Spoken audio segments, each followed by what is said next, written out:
Bantuan penyediaan air minum dan sanitasi berbasis masyarakat atau PAMSIMAS dari Kementerian Pekerjaan Umum diperkirakan berkurang dari tahun lalu.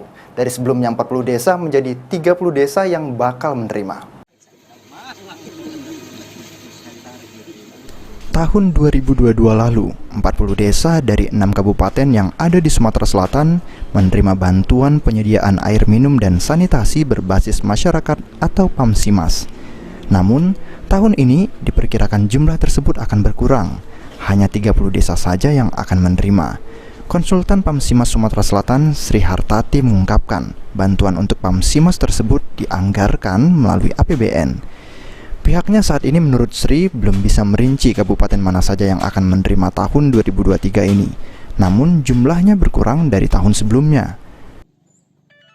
Ada 5 desa, salah satunya ini Desa Karangdapo yang tersebar di beberapa kecamatan.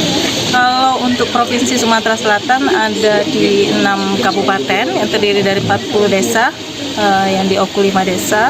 Kalau untuk tahun 2023 itu kegiatan PAMSIMAS masih ada, Mas. Itu juga dari sumber pendanaan APBN, tapi mungkin jumlah desanya berkurang sekitar 30 desa cuman untuk tahun depan. Mungkin ya untuk Sumsel ada di 5 kabupaten, Pak. Oku dapat lagi tak? Oku belum tahu, ini kabupaten prioritas belum keluar SK-nya. PAMSIMAS sendiri diharapkan bisa membantu masyarakat desa, terutama dalam penyediaan air bersih yang ditujukan untuk pencegahan stunting maupun peningkatan derajat kesehatan masyarakat desa.